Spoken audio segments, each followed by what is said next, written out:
जालमों ने गरीब को मार दिया है गरीब को इन्होंने जो है ना।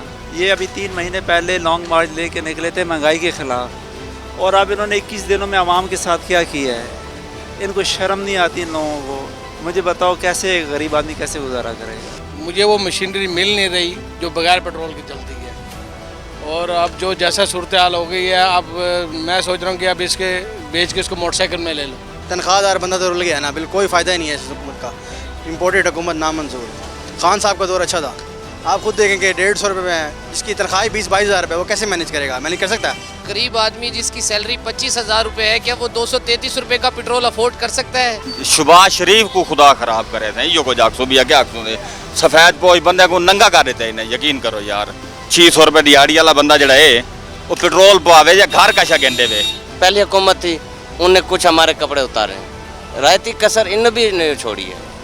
बस खुदा हिदायत दें, और कुछ नहीं कह सकते। जो भी आता है ऐसे ही करता है। पहले इमरान खान ने की महंगाई, अब ये लोग कर रहे हैं। मैं सेल्स की फील्ड से रिलेटेड हूँ। हमें जो कंपनी हमें दे रही थी, अब तो यकीन करें उसमें पेट्रोल पर मुश्किल हो गया पूरा करना। ना आउट स्टेशन विज़िट कर सकते हैं, ना लोकल में चला सकते हैं। और मैं तकरीबन अभी मेरे 15 दिन गुजरे हैं, और मैं जहाँ पर मैं 2000 का डलवाता था, अब मेरा तकरीबन कोई 7000 का पेट्रोल डलवा चुका हूँ। खैर मनसूबा बंदी है, अगर इस पे सही तरीके से अमल करते या हुकूमत लेने से पहले ये समझ लेते कि हमारे साथ ये होगा, आवाम के साथ ये होगा, तो आज ये दिन हमें ना देखने पड़ते। बहुत जुल्म हुआ है।